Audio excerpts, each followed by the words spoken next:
Hey, welcome to the Tech Connect podcast. I'm John Martin. And I'm Dean Reverman. So, Dean, are you a fan of like waiting in line? I love to wait in Do line. you fighting no, crowds? absolutely You not. like hanging out in big crowds of people and no one knows where Just they're twiddling going, just thumbs, mustering around, doing the prayer, looking down at your phone Yeah. and stuff like that. Yeah, Exactly. no, it's really, really annoying. Yeah, I don't know that anybody that is a fan of that. I mean, in our instant, gotta have everything now kind Right. of society, it's like wait times are not acceptable. Yeah, It's yeah. just not. No, Like no. I think of like, when I've gone to the Disney World although Disney World, at least, they make an effort to control their lines to some Okay. extent. Yeah, It's yeah, not yeah, quite yeah, as yeah. insane Yeah. as it could be. But think about like sporting events. Yeah. When like, And you some gotta- places intentionally do it with like retail That's establishments true. and they got a little stanchion and want to make it look so cool that there's a Right, wait right. to get in here. Nobody wants to wait. No. No. Nobody wants to wait. Nobody wants lines. Nobody wants crowds. Concerts can be crazy and Right? busy. Yeah. So, hey, the Why reason do why I'm you bringing ask, this by up, the way? because we're going to be talking about a solution for those kind of woes today. Because crowd management has become a pretty popular topic. Yes. Amongst events and venues Yes. and retail, all these Yeah. different places. Like, Yeah, how good point. do we manage those crowds? How do we manage those lines? How do we make sure that people are in the right places where they should be, or more importantly, maybe are where people are, where they do congregate? How do we make sure that that's a place where we can sell them something or get some advertising right? in front of them? There you that go. kind of stuff. Yeah. Good stuff. So there's opportunities around that for our VARs. And Yes. we're going to talk to Zach For sure. Klima today Yep. from Wait Time about that opportunity, about how that kind of technology works, what it entails.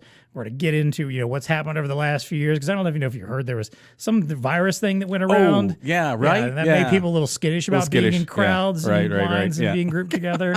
We're going to talk about how crowd intelligence works, what industries benefit from it, the hardware requirements. Obviously, that's what our VARs could be interested in. Yep. I was like, hey, Yep. where do I get a piece of the pie here? What can I sell involved Yeah. with it? So You know what I love about Pretty this good- one pretty too, good by stuff. the way? Yeah. Our resellers, this one's easy to implement. This is It- like it one of really those is. no-brainer tech stack. You should be considering this and talking. there you go. So, that's, yeah, I think that's a good that should be a tagline. I think for maybe like Wait Time's website. It's a no-brainer. It's a no-brainer. Yeah. All that plus our usual value to the VAR and what's tech connecting with us. It's time to plug in and get connected. Welcome to the Tech Connect podcast. It's time to get connected.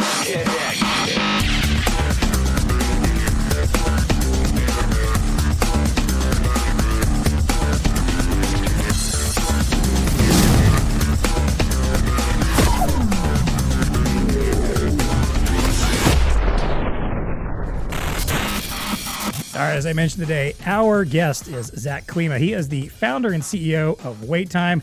Zach, welcome to the show. Thank you so much for joining us today. Tell us a little bit about yourself and what led you to found this company. I'm always fascinated by like new startups and, Yeah. and, How'd you and get software companies, because I always feel like there's a good story. In fact, I know with this one, Zach does have a good story of how he got there. So let's hear it. Yeah.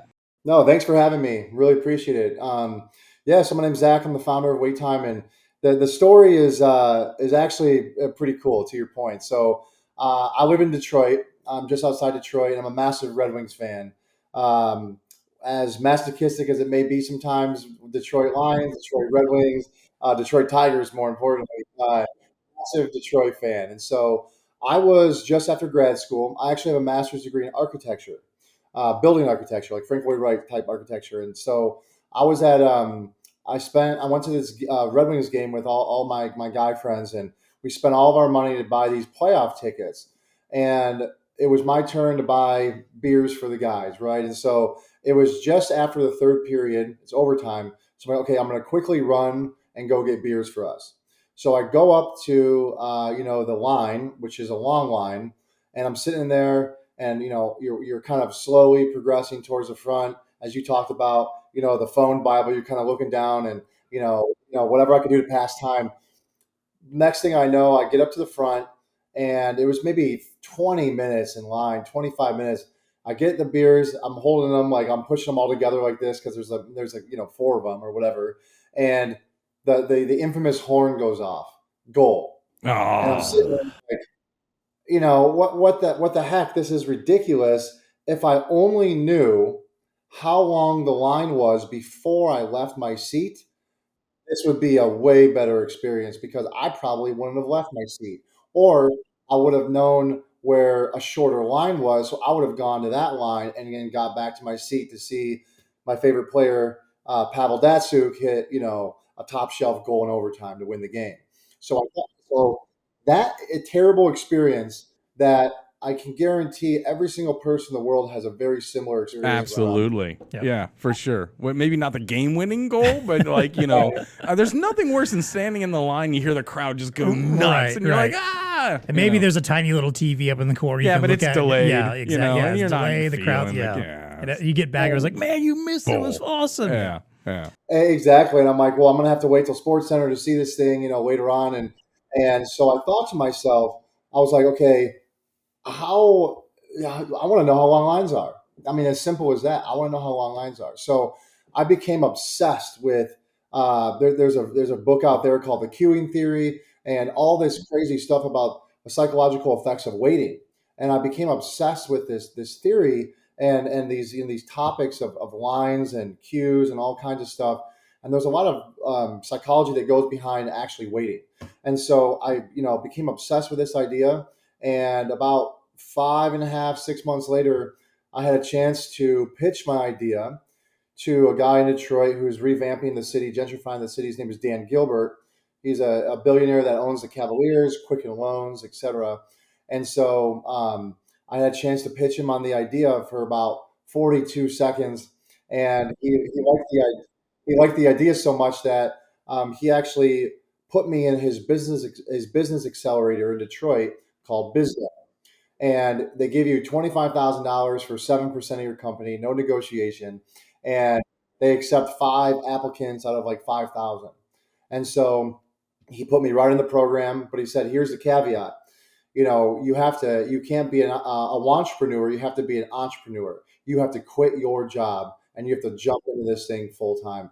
And I'm 24, 25 at the time. And I'm like, done. I'm in. I'm jumping in, because at the time of my life where, 24, 25, I don't have a wife. I don't have kids. It was a good time to take a huge risk.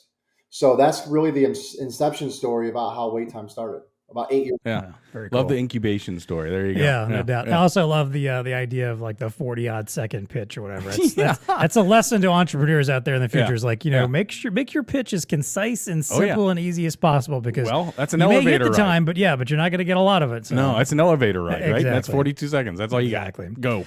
All right, well, hey, let's get into this conversation then, because obviously, to get from that point of, hey, we know there's a line problem, we know there's a crowd problem, we know there's issues here, and I guarantee you that our VARs know people that have those kind of issues and are trying to figure out, well, hey, for sure. what does that mean then to manage That's why this is such a crowd? good fit. Yeah, Exactly. absolutely. What technology can get us there? So obviously, we talked about up front, people aren't fond of crowds. Most of us probably aren't. And obviously, again, the pandemic kind of put a spotlight on this, where everyone kind of, really emphasized the idea of, hey, I don't want to be in large groups. I don't want to be in crowds. I don't want to be stuck around people for lengthy amounts of time. So because of all of that, how has those last few years changed the dynamic for you, the conversations you're having, and the way you guys are going to market right now? Yeah, it's a great question. So before the pandemic, we were, I just want to make it very clear that we had been doing crowd management, half a decade before the pandemic. So we were not, an opportunistic company that said, oh, now we do crowd management post-pandemic, right? So we had, we were, if you think about entrepreneurship, we were hit in the face 40 times a day, saying that, hey, Wait Time is a really sexy technology, but it's more of a nice to have, not a need to have, because this is an experience play. We want, we started off in sports and entertainment, so arenas and stadiums, going back to the original idea. Now, this is more of a a nice to have. So once the pandemic hit, and I said, before the pandemic, it was all about, no, this is bigger than just giving wait times to people, to fans. This is about diagnosing crowd flow issues, operational issues. It's a way bigger system than the peripheral, hey, I'm going to know where the wait times are as a fan. So as time went on and the pandemic hit, everything shut down, obviously. And so what that did was that really transformed not just the way that, decision makers think about wait time, going from a nice to have to a need to have, but it allowed us to change the way we told the story. We changed the way we told the story. It was the same product, the same system, the same benefits and the outcomes, but we told the story in a more operational lens. So to say, okay, this is not just about fans knowing the, wait time and what a great experience that would be for guests.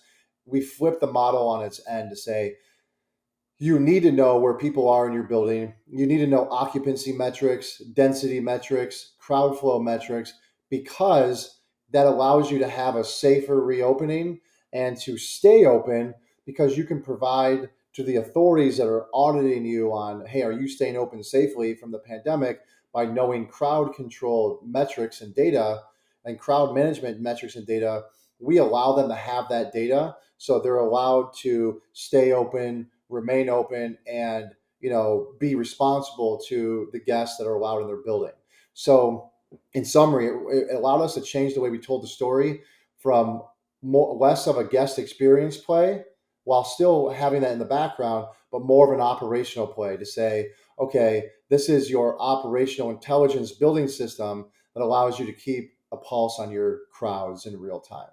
So it's more of a storytelling change than a product change. Yeah, and I like where you went with that, because it is a business intelligence that that your system is providing back in real time, to these retailers or venues and things of that nature, and that's a critical part. I mean, we've talked about it, the need for resellers and solution integrators to start getting into a data play, right, or start understanding how tools like this can be utilized from a business intelligence or operational intelligence type of a view, because these are the critical things that are going to make these places better, faster, smarter. I mean, retail, I just got back from NRF. I can tell you that AI is still very much alive in looking at, what is going on in these spaces, where are people moving, how are they moving, those types of things. And when you start connecting the dots to the data and how it can affect maybe signage or digital signage, I know I come out of that world, so always the nirvana was getting this real-time information.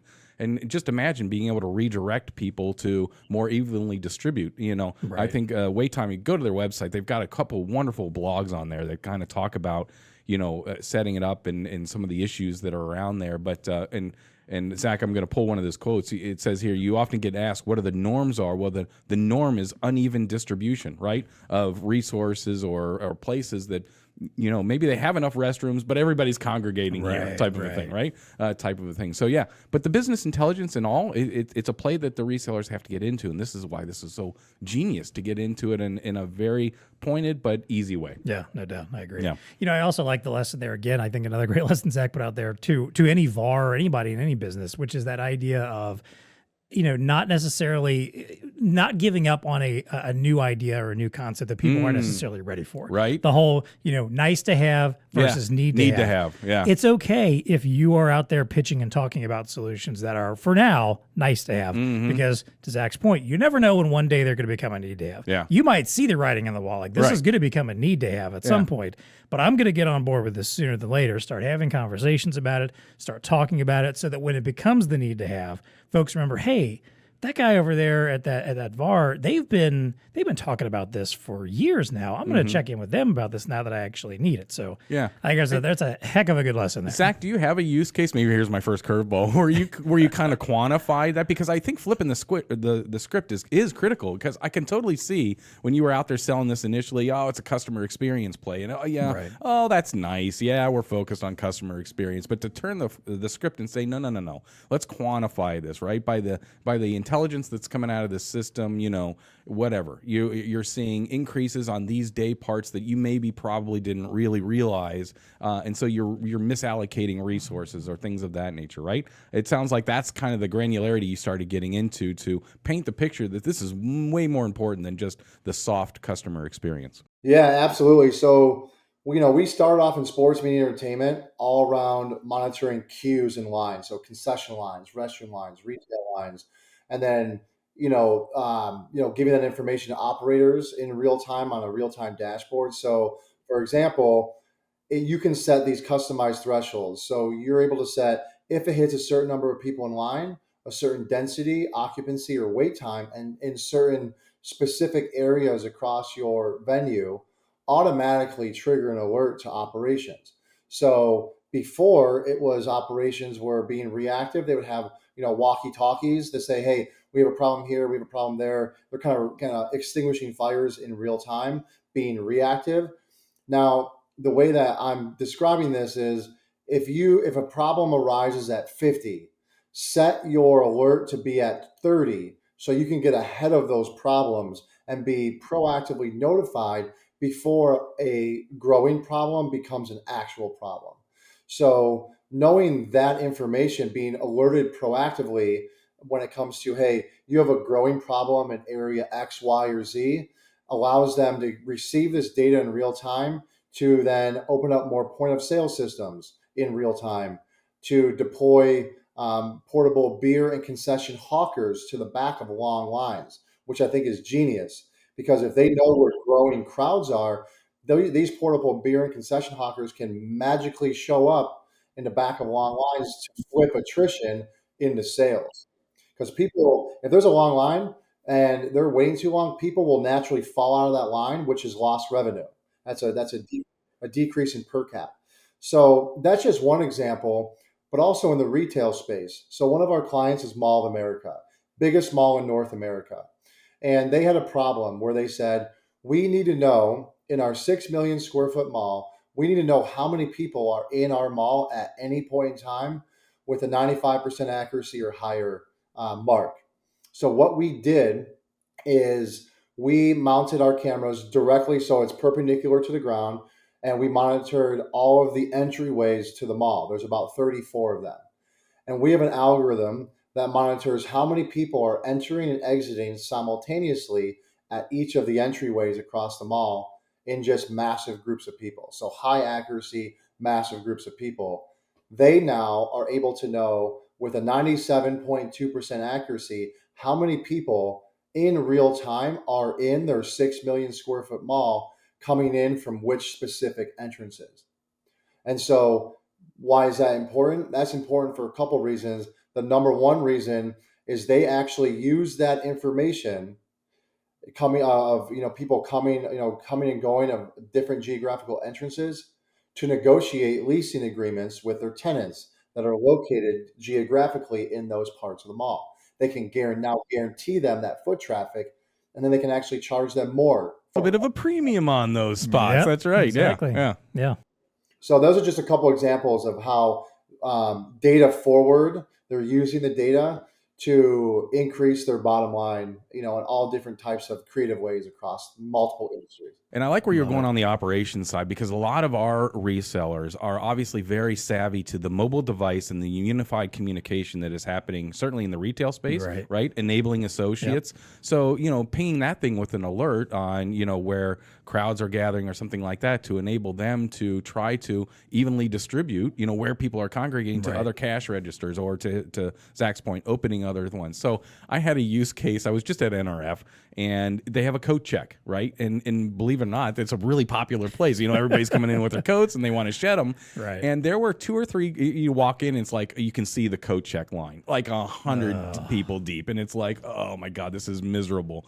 But they didn't know is that literally 1 floor down, more code checks, nobody was there. So, imagine a world where you could ping operations, just having somebody out there with a tablet saying, hey, folks, if you don't want to do a code check downstairs, kind of a thing. Yep. So I think that's kind of connecting that dot from an operations standpoint. That's why I think a lot of our resellers will totally get this, and their ability to help the organization, the venue, the retailer redistribute, resources like that. Yeah, So I agree. Anyway. So Zach, then we've talked a lot about this, the data side of it, and the intelligence, and the business intelligence, the crowd intelligence, obviously here.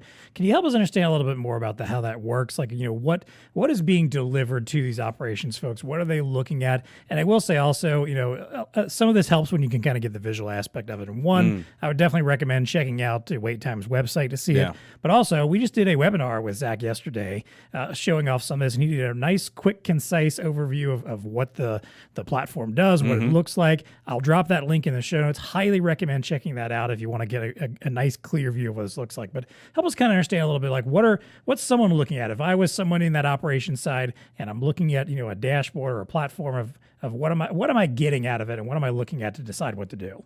Yeah, so I'll back up to please check out the link, because the visuals are very key to see how the artificial intelligence works.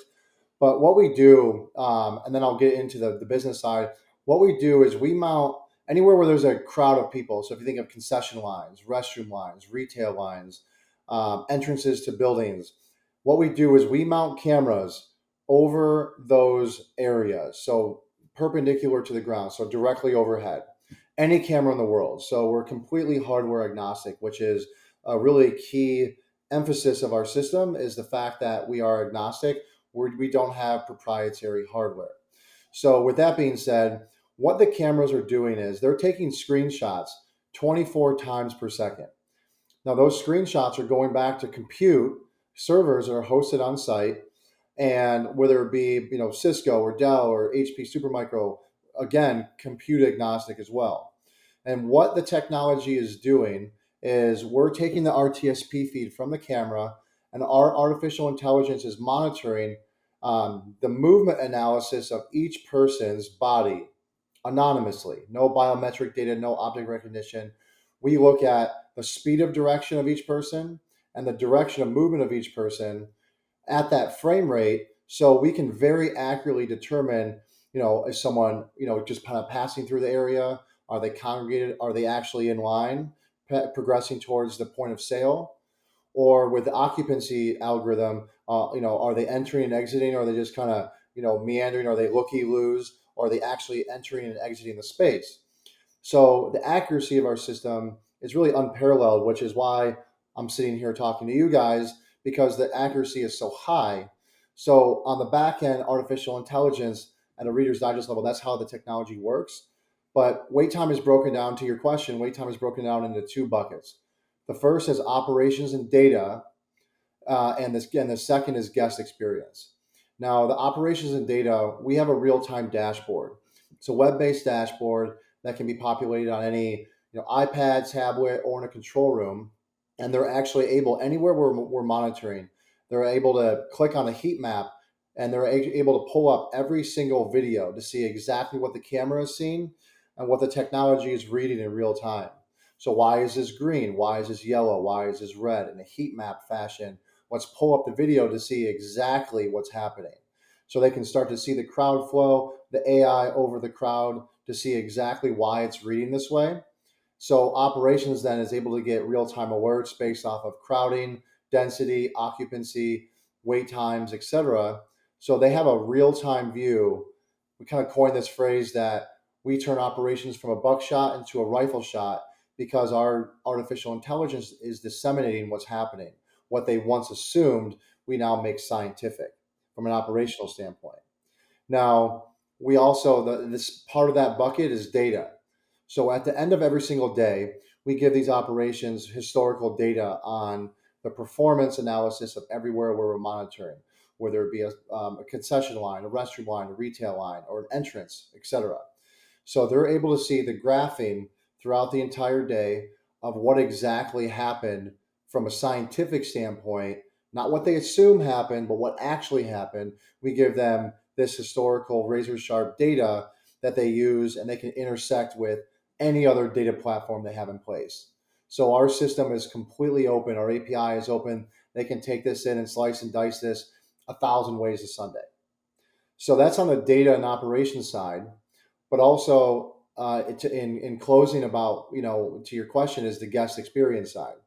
So going back to my original idea of why this company was started, we actually give this information to people on digital screens like the one behind you. So when you walk out of, if you hit a fork in the road in a large venue, do I make a right? Do I make a left?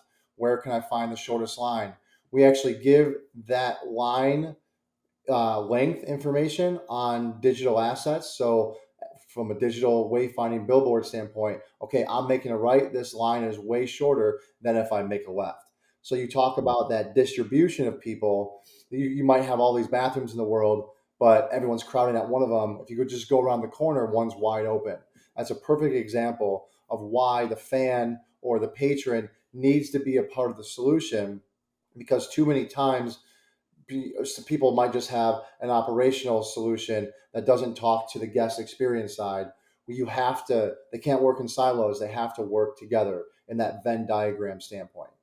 And then we also, to finish up on that, not only on the digital screens do we show the guests where they can find the shortest line, but also on that venue's mobile experience. So in the palm of your hand, even before you leave your house, you can see where the shortest lines are. So when you come up to an arena, or if you go to a mall or a convention center, you know exactly where you're going to go before you even show up, because all this information that the guest sees is in real time.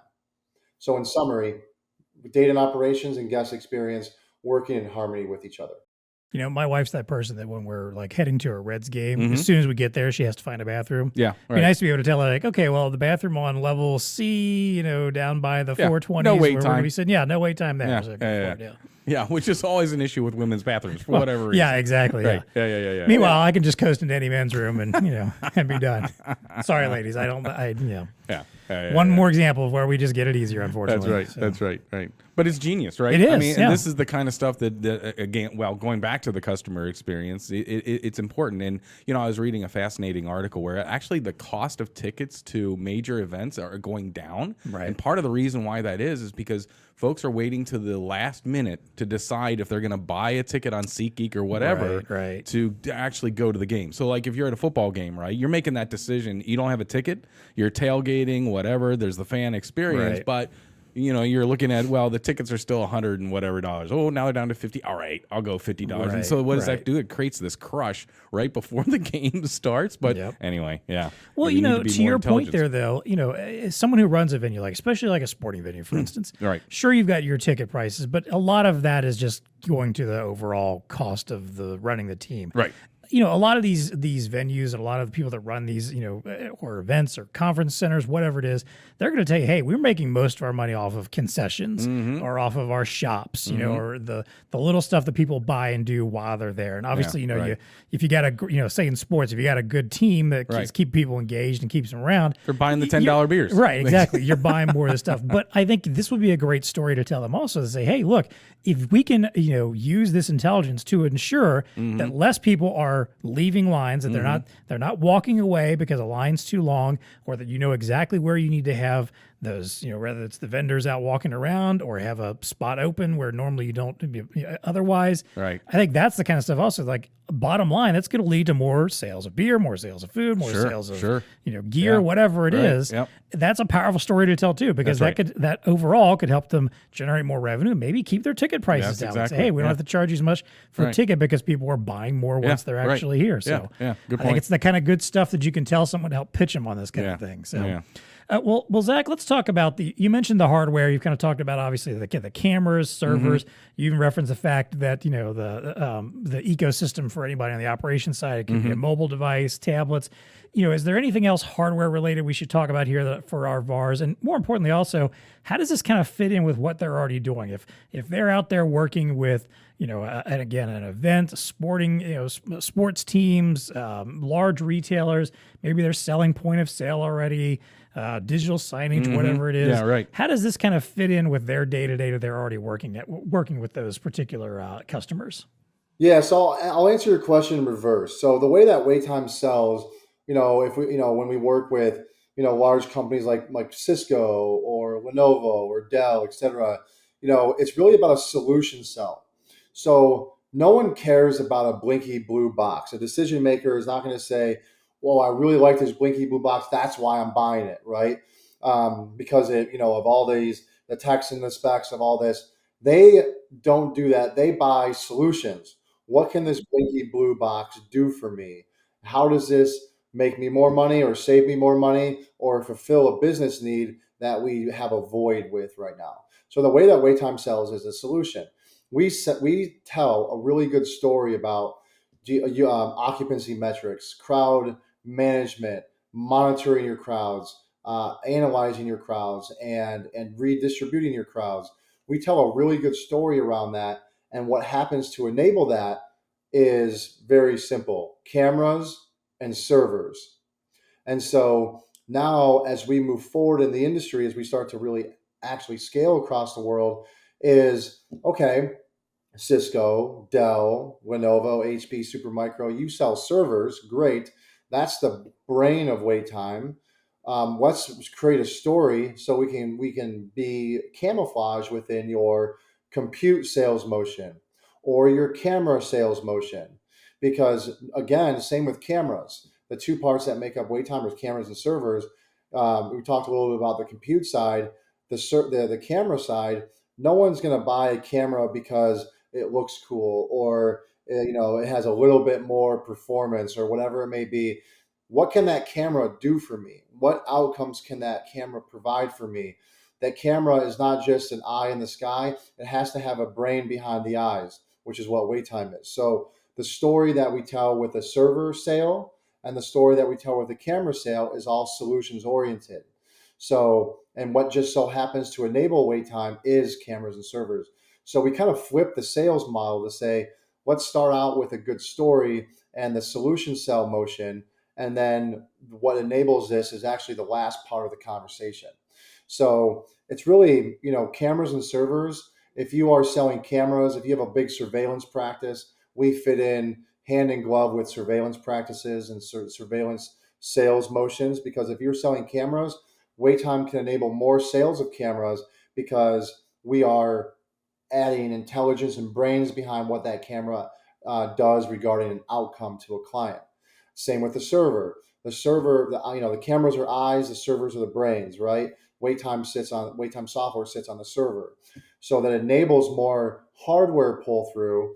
We've been frequently compared to a Trojan horse or a silver bullet, because if you land with WaitTime, what it does is you land and expand, because once they start to get the intelligence that WaitTime provides the clients, they'll start to add on more cameras and more cameras and more cameras, which equals more compute, more compute, more compute.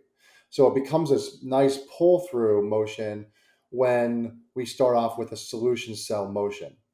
So what a reader's, a little bit of a vague answer, but that's the way that we think about it methodically and, as we move forward. Oh, for sure. And I think our customer base understands that, or hopefully they are at this point in time, getting into that solution sale type of. Like, we don't talk about it enough. Well, on here. This is one of those areas where a consultative sales is part of the process, right? Yeah. I mean, they're already really well integrated into mission critical parts of the business, the point of sale system, things of that nature. I mean, those are mission critical. So, if they're not talking this type of solution, somebody else is going to walk in the door and offer that solution along the way. So, it's critical. And that's why I think that this is so genius. And a lot of our resellers should just be able to add this right onto their tech stack and move forward. Hey, Zach, can you use existing cameras, or is this all net new cameras? That was a question I had for you. Can you use existing gear? We can. Yeah, we can use any camera in the world we can use, which again is really emphasizing that agnostic fact about WaitTime.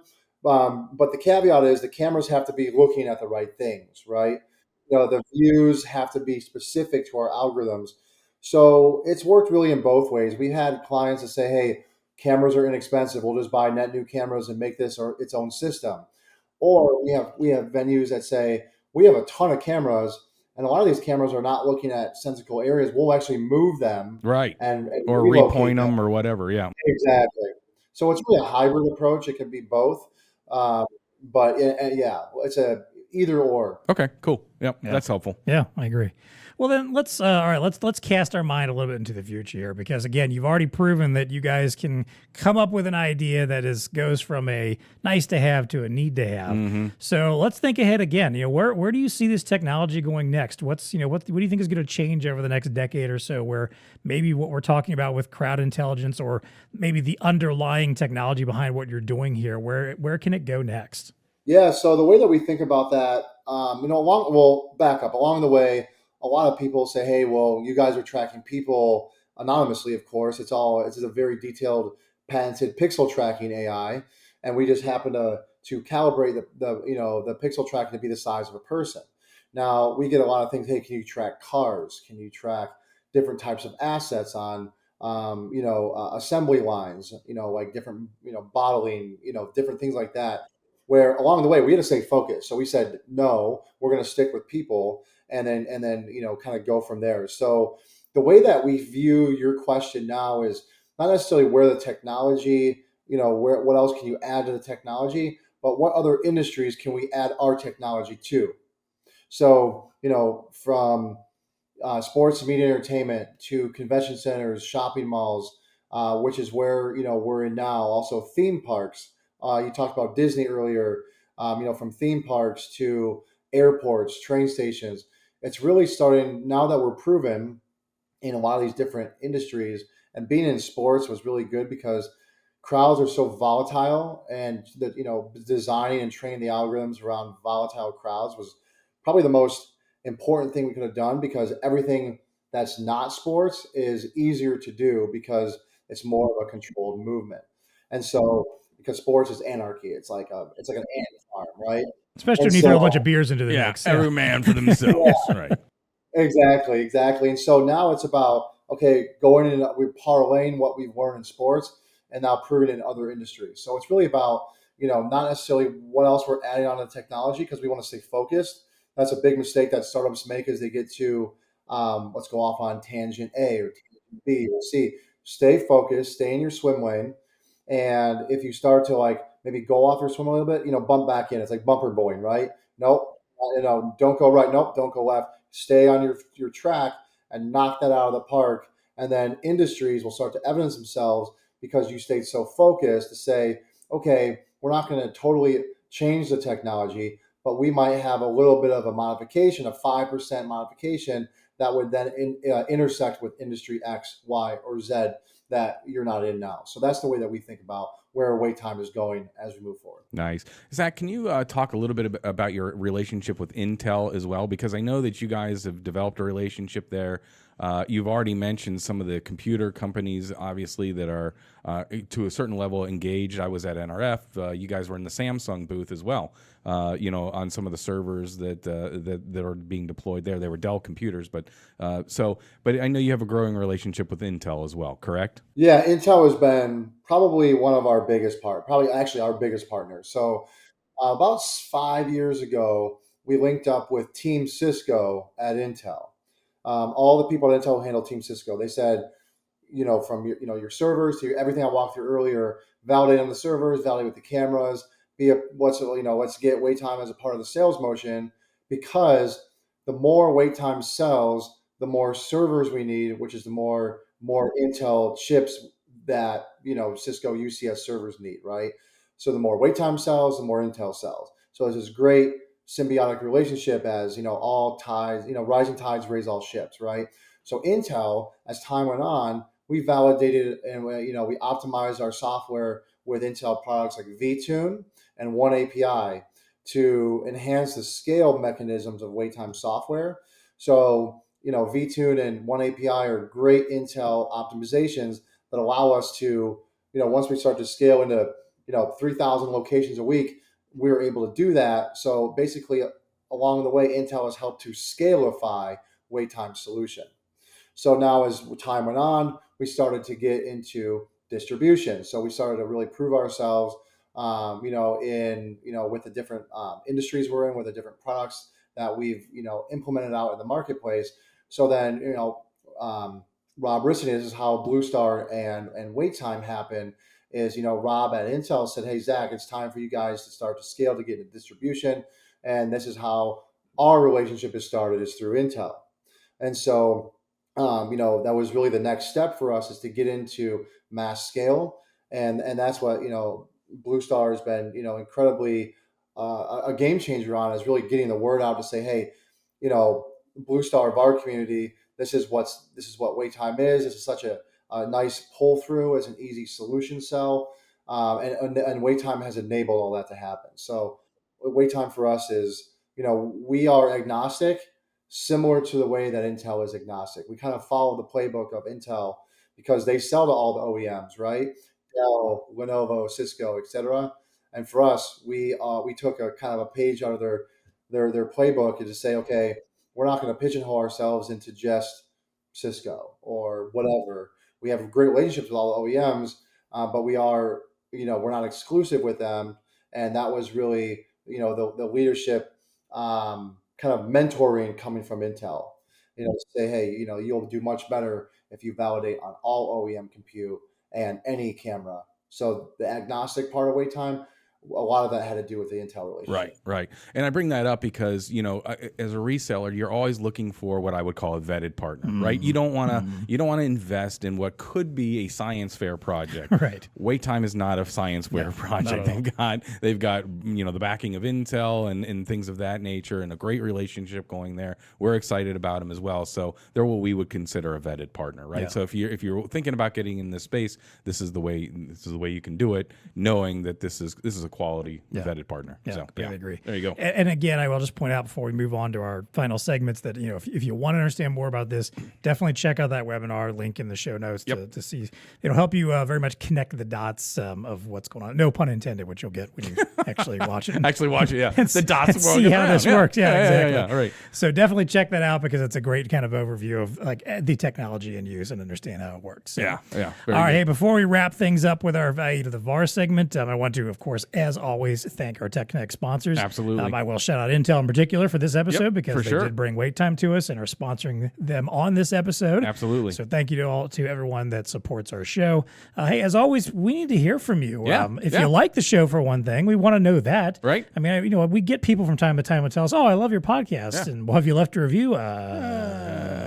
Tells me everything I need to know. Yeah. So look, it's one of those simple little things you can take a few minutes to do. Yep. Whatever podcast you're on, if there's an opportunity to leave a rating and review, please do that. It helps shows grow. And I'm not just saying that for ours. Any podcast you listen to, it's a nice, great thing to do to let folks know about how much you like a show. If you're watching on YouTube, obviously, subscribe to our channel. We're doing all kinds of fun stuff there. We're only going to keep growing our video content over the next few years.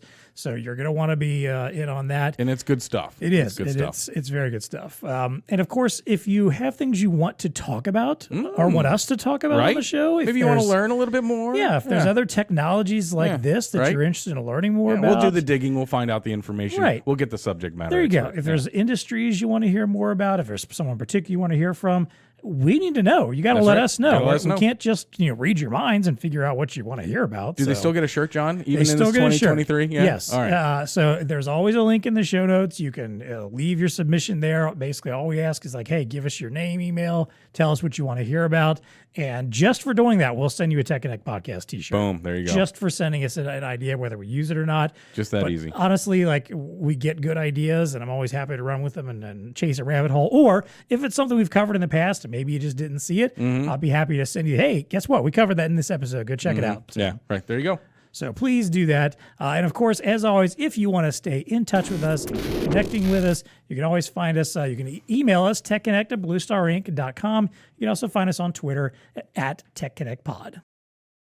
All right, hey, let's wrap up things here. First of all, with our value to the VAR. Yes. Kind of our way of giving a little, tied up with a bow, takeaway for our VAR audience, something that they can maybe act upon immediately related to this topic. And to me, racing out to find everything you can know about Wait Time and find a customer that you can go talk to about this is probably the value. But let's give a little actual question here. So, Zach, what should VARs be asking their customers about? If they're going out to someone that they're already working with and they're trying to figure out, hey, is this a valuable, a viable solution for my customer? What should they be asking about, and when should they get you and Wait Time involved? Yeah, so it's really about crowd management in general. So if you want to know occupancy of your environment, if you need to know line or queue management, those are some big buzzwords that when we get contacted, it's all about occupancy, line and queue management, and hotspot detections throughout your environment. Those are really the big buzzwords that, of course, nowadays, post pandemic, everyone is looking for that information on. So those are really the big buzzwords that we've crafted this product around for the better half of a decade. And so please reach out to me or your Blue Star rep. Really at the peak of those conversations of, okay, we have a mall that's interested in occupancy. We have a sports arena that's interested in queue management, or we have a retailer who's interested in smart checkout queue metrics. Get us involved in those conversations. We can start to present with you. We can assist you along the way in the first couple sales, and then over time, the product is very easy to understand. You can become autonomous with it. But please reach out we can start to educate you more intimately on the solution, and then we can go from there. But reach out to me at any point in time, and I'll get right back to you. Every single one of these that we've talked about today, our resellers are already in, whether they're Right, front of house right. POS or back of house, helping with logistics and things of that nature. Here's a wonderful opportunity and a great solution for you to walk in the door. And by the way, if you need to, some of those qualifying questions, they've got an awesome blog. Yep. Raul, you were going to I was reference gonna- no, this one. I was going to shout that out too. Yeah. Well, the website is thewaittimes.com. That's how you get to it. But they've got a blog on there, 10 questions to align crowd technology solutions to your needs. I mean, it's a path. It's got the questions you need to ask. You get the qualifying, information, even down to, how do you strategize your proof of concept? Some really good questions to give you, the reseller, an idea of how much this might grab at whatever customer you're going into. So, yeah, it's good stuff. Yeah, the only thing I'll add also is that I think a good consultative salesperson doesn't just know how to ask good questions and dig up dirt and get details, but they also know how to observe. Right. Because sometimes you might see something that's going wrong in someone's business that they just don't see because it's just what they do, and they think there's nothing they can change. Yeah. So, let's say you've got an event, customer or a sports venue customer. Yeah. Just show up sometime when an event is going on or when a sporting event's happening, and look around and just observe, like, hey, what's happening here? Where am I seeing bottlenecks? What's going on? Or maybe if it's a place you've been to before, what have I observed? What have I noticed when I've been here? It's a good And call. that's the kind of stuff you can take back to them and say, hey, you know what? I came by for a game the other day and I happened to notice that, like, there was dozens of people that were waiting in line to get beers up here. Yeah. But I went one level down and found a beer vendor that only, that was getting people in and out within 5 minutes. Yeah. That's the kind of thing maybe that we could help you out Oh, for with. sure. Yeah. So that kind of stuff is can help you I can really tell be you, well armed. I think. absolutely. If the Javits Center was my customer in New York, I would have walked right back in the door and said, "Hey, dude, you need to learn about this wait time stuff here." Here are the things you should be doing. That's right. So, That's right. Good Yeah. stuff. So, yeah. All right. Well, hey, let's wrap up as always with our favorite segment, What's Tech Connecting with You? Yes. This is where we get to chat about something in the world of science, technology, innovation, business, something that has caught our eye, got our attention, something we just want to chat about a little bit. So, Zach, I'll let you kick it off here. What's Tech Connecting with you right now? That's a big question. I mean, all the advancements in artificial intelligence. I mean, put aside wait time right now. I was at NRF. Dean, I wish I would have known you were there. I would have connected with you. But some of the advancements I've seen in the retail space from all the stuff that people are, I'm not scared of technology, but a lot of people are. But a lot of the biometric stuff is really, really interesting to some of the different things within warehousing. The robotics are becoming more and more prevalent. I mean, some of the stuff at NRF was just mind-boggling. So I would say that, in the AI space, in the robotic space of workplace automation, that's where, awesome stuff. I mean, I spent a lot of time walking around. Obviously, we're at the Samsung booth or the Lenovo booth with our stuff, but I spent a lot of time walking around to see, what we're going to see in 5 years from now, right? And so it's probably not going to be any time in the very near future. That's just how it's like a car cycle, right? The next 5 years is what's going to happen. So I'm excited to see what the future holds there. But that's what's really gotten me excited with what is on the cusp of intersecting with the market. Yeah. They had an innovation lab area that was really kind of cool, right? This is kind of boiling down and getting into some really unique aspects of how people are Maybe using aspirations, too. Totally aspirations everywhere. Yeah. So I'll go into mine and I'll play on the AI theme. It's the open AI release of the chatbot, right? Chat GPT. Have you played with this thing yet? I have a little bit, yes. Oh, you have? It's because it's coming from my job. I'm a writer. Come on. I understand. All right, so it's good that you've played with it a little bit. It's actually not. I don't think it's going to replace anybody. It's not replacing anybody. It's one of those things I think that used well can be an excellent augmentation. Absolutely. Especially I think for companies that don't have that kind of capacity or that's or right. or That's people right. on staff. Yeah. So for those of you that don't know, there's this AI chatbot out there. It's called ChatGPT. You can ask it questions. Its memory bank is, I believe, the entire Library of Congress, I think so. and like most of whatever's on the web and stuff like that. So you can ask it questions, and of course you see tweets Or and give stuff it like prompts that. too. Or give it prompts, and you see some fascinating stuff. People who try to break it. Like they were doing with the visual one. They'll ask it silly questions, and it comes back with maybe not the best answer. Right. Or sometimes there was this one where a guy tweeted that he put in to the chatbot a real question from a 200 level class at Amherst, right? On can you write a 4-paragraph academic essay comparing and contrasting the theories of nationalism from Benedict Anderson to Ernest Gerhard? And of course, this thing comes back with a solid A in 10 seconds, and it just writes this whole thing out. So, right, it can do that too. And then when we were doing one of our executive summits, Rob Risney, who Zach referred to over at Intel, actually published some stuff and asked it some questions relevant to our industry, right? You're a warehouse to a similar size of Amazon distribution center. How should we install 6 technologies we have access to? And so that was one of the questions we asked. And it came back with really good stuff like interactive touch displays in the warehouse space, hand-code computers, et cetera. So to your point, if people use this in the right way, where, what are your business needs? Query it and see what it comes back with. It might surprise you on what it comes back with.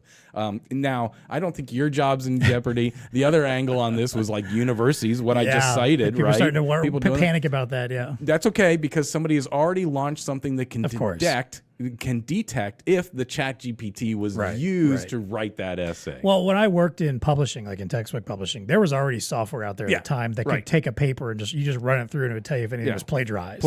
So, I mean, that tech has already been more or less out there. Yeah. But I'm sure they have to take it a little bit next level to keep up with what this thing's doing. So yeah, but it's fun to play with, again, just toy around with, but ChatGPT, pretty cool stuff. Yeah. All right, what's Tech Connecting with you? All right, I'm going to go even a little further down. I'm going to, from AI, we're gonna get almost a little bit more basic here. And take a technology that's lasted a very long time, has been around for a very long time, and just not fire. Add a slight innovation to it. What do you think about washing your hands with toilet water? Whoa. Okay, so the initial take there is ain't happening. That's what I thought too. Let me clarify a little bit. So a gentleman has produced a device called Sync Twice, which is a very simplistic plastic device that actually sits over the tank of your toilet. I'm liking it so far. The water that comes into the tank is clean. That's fresh new water that's coming in for your next flush. Yes. So the idea is he created this little device that basically this is very brilliant. simple, like a little faucet, a little drain that goes back into the tank, and you can, like a little place where you can set, soap or whatever up there. And essentially, when you flush your toilet, as the new water is coming in, that's going to fill the toilet and refill the tank, that water is just getting pushed up into the faucet and coming out as if you're just, turned on a faucet. So while you're flushing, you can just wash your hands right there on top of the toilet. Got it. And the water, as you're washing it, is draining right back down into the tank to be available for the next flush. You go. Okay. So it's the new water that's coming in, the same water that's going to your sink when you're washing your hands. Of course. But instead of wasting the water that you've then used in the toilet and going to your sink and running more water, you're instead, shortening that up a little bit. And the guy, this article came from Los Angeles Times. Obviously, as always, these links are in our show notes. I highly recommend the article. It's funny, a fun read. But he noted that he cut his water bill in almost half by implementing this thing. And he said it is a ridiculously simple device. He said it honestly looks like it might be cheap, but actually works extremely well. All right. He said no issues, no flaws with it. He even noted that when he was setting it up, and he was a little concerned about, like, hey, I'm not a plumber, mess with this kind of stuff. Right. Said it was very easy to set up, but even then, just to make sure, he called to find out, get some setup instructions from the company. And the literal founder and creator of the company answered the phone and walked him through how to install it with ease. Nice. But he noted that, that toilets are responsible for about 30% of household water usage. I believe that. Sure. So just that alone, and being able to kind of get more out of that water for every flush can be extremely beneficial. All right. This product it retails for $84. You can find it on Amazon. That's not bad at all. I'm half tempted to try it out, right? just for the sake of hell of it. Seeing. Yeah. Right. Yeah. But he also noted too, it was great for kids, like young kids who couldn't reach sinks very well. Like most of them can easily reach the back of the toilet. All right, I got to see a little picture of this thing. It tends to encourage more, hand washing as well. Yes, so, which is a which good we thing. all need to do. Yeah, exactly. Now I was going to throw you a monkey wrench because some people wash their hands with warm water, right? Or a little hotter water. Well, I'm not putting hot water in my toilet. That's a good point. I don't know if it's they only mentioned cold water. Yeah, I don't which know. Which is fine because you don't actually need the hot water Right. to kill germs.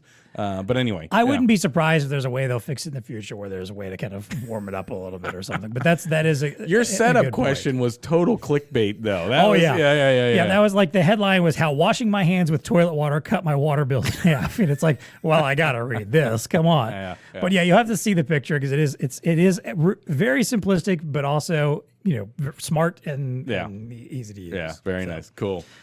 All right, that's What's Tech Connecting with us. Zach Klima from Wait Time, thank you so much for joining us today. Thanks, Zach. Yeah, thank you. Appreciate having you on. Hey, until next time, I don't know, write a paper or something and put me out of a job with an AI chatbot. No, just kidding. I have a few other things I can do. I have, as my wife says, I have other skills. Yes, there you go. Yeah. Other qualities. Yes. And hey, maybe think about washing your hands with some toilet water. Fair enough. And as always, please stay connected. TechNet Podcast is also brought to you by Elo. All right, restaurant owners, they need technology solutions that are connected, configurable, streamlined. Yes. Right? All these are good, stuff. great words. Yes. Yes. Yeah, great words. Yeah, those are words I've heard. Yes, words. That's why Elo is the preferred hardware provider for businesses, industry-leading software companies, and hey, you. Elo's software-agnostic solutions range from the front to back of house, helping hospitality customers increase efficiency and improve guest satisfaction. With a modular hardware platform, we're a big fan of Modular. We love modularity. Absolutely. Love modularity. Yes. Easily configure restaurant kiosks, digital menu boards, KDS stations, restaurant POS systems, tableside ordering, and line busting. That's a lot of stuff you can do. That's a lot. Creating a connected restaurant has never been easier, from QSRs and fast casual to fine dining. Mobile POS systems, smart terminals, interactive digital menu boards, order pickup technology. Why would you equip a restaurant with anything else? Right. And it solves all that. Yeah, if I was starting a new restaurant, give me all the stuff. I want all. I need all that the tech. stuff. Yeah, Give me all that tech. All that tech. Yeah. That's right. Check out Elo's full line of solutions at the link in the show notes. The TechNet Podcast is brought to you by Zebra. All right, Dean, cast your mind back to late 2020, Yes. early 2021. Okay, I'm there. Probably a time we'd rather forget about. I'm shuddering a little bit. Go ahead. Yeah. But one of the biggest stories at that time was storage, transportation, dispersal of COVID-19 vaccines. For obviously, sure. right? Absolutely. Yeah. And a critical component of that successful rollout of those life-saving shipments was keeping those vaccines at ultra-cold temperatures Yes. to ensure their viability. And that was a feat that was accomplished mostly by temperature sensing technology. Yes. It's a Yep. handy, useful tech. I remember it. Yeah. Not, Track it not the a whole brand way. new one, but one that certainly got a lot of attention and a critical eye turned on it. That's during fair. that time. Yep. Well, Zebra has seen the potential for this innovation to be applied across the industry, so they wrote it up. They wrote literally the book on the subject. It's called A VAR's Guide to Capitalizing on the Need for Temperature Sensing Technology, and provides insight into new opportunities for you to expand your solution stack for pharmaceutical companies, healthcare providers, and emergency responders. So hey, go check out the link in the show notes to read the ebook for free.